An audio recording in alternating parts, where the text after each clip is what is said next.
We are talking about vertical gardening today at Farmington Gardens, and I'm with Mary. And Mary, so why do we want to have vines? Why do we want to have these things going up walls and so on? Oftentimes today gardens are a little smaller, Judy, and so the gardener doesn't have a lot of room for a lot of beautiful plants. So if you can sneak in a few vertical plants, that'll really put a nice touch in your garden, and it won't take up a big footprint. Ah, excellent. And we have lots to talk about. So what is this beautiful one? This is a climbing hydrangea, Hydrangea petaloris, and the variety is Miranda. Beautiful. It's a beautiful variegated vine. This particular vine has white flowers. They open up a little bit chartreuse, but then they do turn a creamy white. I think this has great attraction even in the wintertime. It is deciduous, but I keep my blossoms on and I let them skeletonize. So between the skeletonized blossoms and the peeling bark, it is very appealing in the wintertime. An afternoon shade for that one. That's exactly right, yes. And then this one is a cousin. It is. It's a schizophragma.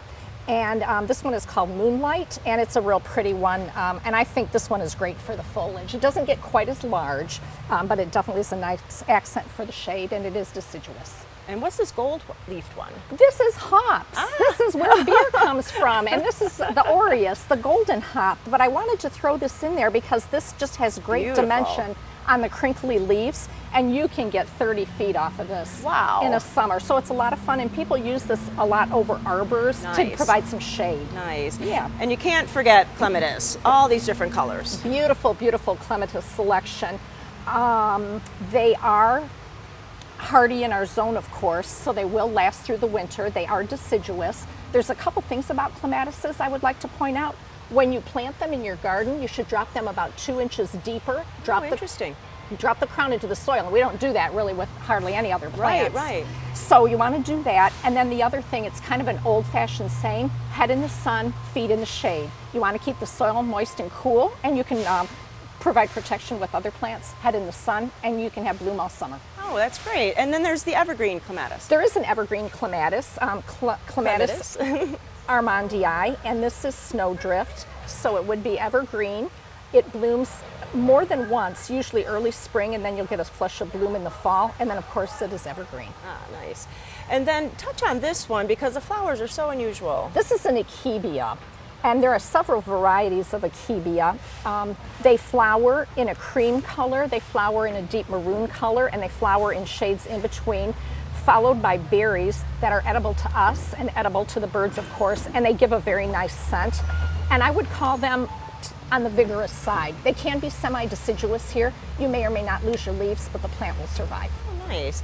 And then honeysuckle. Every garden, I think, should have honeysuckle for that fragrance. Absolutely, absolutely. This is a very common variety, Hall's honeysuckle. It's a yellow floral honeysuckle. This has a lot of growth. It's quite vigorous. It is deciduous. It loves to be in the full sun. And the way I see this used best is over an arbor or over a pergola, and the scent is wonderful. Comes in yellow, comes in a dark orange. It's a hummingbird magnet. It's a long tubular flower. Nice if you pair it up with a campsis, which is a trumpet vine. And this, I really like the foliage. Pretty it's more of a foliage. cut leaf foliage. These yellow and orange mixed together with this, with the honeysuckle yellow and orange, look awesome together. Oh, that is a nice combination. Here we have, That's beautiful. Yes, a silver creeper vine. And this is a relative of the Virginia creeper that you might be a little bit more familiar with. It is our answer to not using Boston ivy everywhere. Okay, yes. So this is great to cover the side of a building. It'll make the little rootlets that will stick to the wood. It's a beautiful bronze color. In the fall, it turns a deeper bronze to a maroon. Pretty. It is deciduous, comes back with a vengeance each year. And this has a beautiful variegation. This is a porcelain vine, and I would have to say this is probably my favorite vine. It's Emelopsis. This has tricolored leaves, followed by small white flowers that are fragrant, and then in the fall you have a metallic blue berry that the birds really like. I found that this grows best in morning or evening sun with a little afternoon shade. Wow. But it is a good grower. Very interesting. Fast grower. And you have a really nice selection of tropical vines too that are cool for decks. We do. We have got some bougainvillea and some mandevilla. These are zone 10 and 11 plants, and so we just sell these as annuals. But we have a lot of tropical transplants, either people from Mexico or from Sure. California who want a bit of home. So these work out very nicely, and they put on a great amount of growth each year. Keep them well fertilized in the full sun and they'll do fine. Yeah, they're beautiful. Yeah. And then we have some bigger plants here. What are these? So this is another honeysuckle that I brought out. It's peaches and cream. This is a very beautiful one, peach color with some cream color in the blossom. It's a very prolific grower. This too is semi-deciduous. You may or may not lose your leaves. It'll definitely live through the winter, and it's got great fragrance. Oh, talk about fragrance. Yeah, star jasmine, and this is quite popular. Many people grow this. This is an evergreen here. However, some years it can defoliate because of our In the cold, temperatures, sure. But it will come back. The thing that it succumbs to is usually too wet of feet. So it's really good to mound up the roots of it a little bit, and easily you'll have it 7 to 10 years, maybe even longer. Wow, and then this wisteria is tremendous. I had to pull out the wisterias. They are just gorgeous.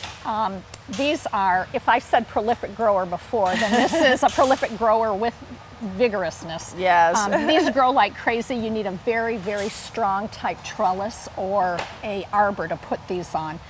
These can grow feet per year. If you trim the pods, they develop seed pods after the flower. If you trim those pods, you can often force another bloom. And this small one, which is a new variety to us, Blue Moon Kentucky Wisteria, this is touted to be a repeat bloomer all summer. Happens to have little blossoms that kind of remind me of sweet peas. Sweet peas, yeah. Well, wow, we just talked about so many vines. Really, every garden should have some kind of vine, your porch, your deck, or out in your garden on arbors or obelisks. Mary, you had so many great ones. Please come out and see her.